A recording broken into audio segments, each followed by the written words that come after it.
magkano po ba ang swak na sahod ng isang sales associate dito sa Qatar? Hello mga ka-Qs! Kumusta po kayo? So nandito po ulit kami para magsagot ng isa sa mga questions ng ating mga kabayan. So according to him or her po, worth it po ba magtrabaho as sales associate? 3K reals ang salary. Sa akin ang accommodation, food at transportation. So first, tanungin muna po natin ang ating ka-Q na single. Sa palagay mo, Brel, kasya ba yung 3,000 reals? Para sa akin,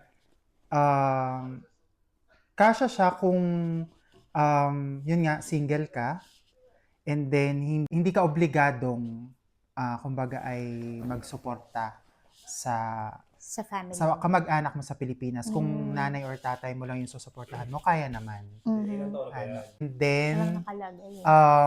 sa akin kasi, yung transpo ko ay provided ng company. Mhm. So, So kaya siya yung, nagkakasya. kaya nagkakasya yung sahod ko ngayon. Mm. Ayun. And then, yung pinapadala ko naman sa Pilipinas, nanay ko lang, and then yung mga pamangkin ko, yung pang-tuition and then panggastos sa isang Sa panggastos isang nila buwan. sa isang Mhm, buwan. okay. So, dun sa salary ko ngayon, kasya naman. Napapagkasya. Okay. Napapagkasya. So kumbaga, kaya siya nagkasya, may mga factors na Mhm. so first is single, pangalawa is free yung iyong transportation. So ito nga po, ito kasi yung 3,000 reals, depende nga po talaga yan. Kung kayo po kabayan ay pamilyadong tao, sa akin pong palagay, hindi po ito magkakasya. Kasi, ito nga po, mahal ang transportation na dito ngayon sa Qatar. Tapos, ang accommodation is, kailangan makakahanap ka talaga ng mura. Dito yata sa Qatar, parang 800 reals, tama ba ate ang mga bed spacer? 800, kung gusto mo naman ng maayos ng tirahan, kailangan mo talagang maglaan ng mga around 1,000 to 1,500 reals na tirahan mo. Tirahan mo pa lang yun.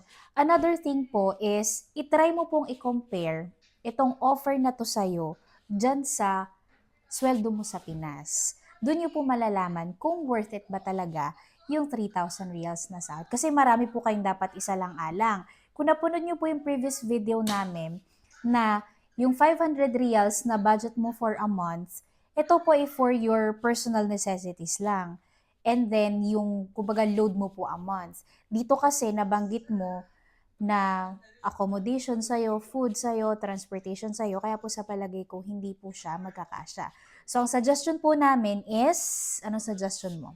Isipin nyo muna. Mm. Yan, i-compare nyo nga yung mahanap nyong trabaho dyan, yung maging sweldo nyo, compare nyo dun sa offer sa inyo dito sa Qatar. Mhm. And na. Opo, kasi nung bago din sila pumunta rito, actually kami, kinompare muna namin yung salary namin sa Pinas, expenses namin sa Pinas, bago namin tinanggap yung offer dito sa Qatar. And another thing po, ito naman ay baka isa lang sa mga offers po sa inyo. So baka po meron pa kayo and hopefully makahanap pa po kayo ng better offer. Yan, Ano mas po? mataas na offer. Yes, mas mataas na offer. Kasi although itong ang ng mga tao sa sales is nakakatanggap ng commission, bonus, or incentives. So ayun po kabayan, sana po nakatulong po kami sa inyo at sa ating po mga ka-Qs, pwede nyo rin pong i-comment sa ating comment section magkano po ba ang swak na sahod ng isang sales associate dito sa Qatar. Thank you! Bye!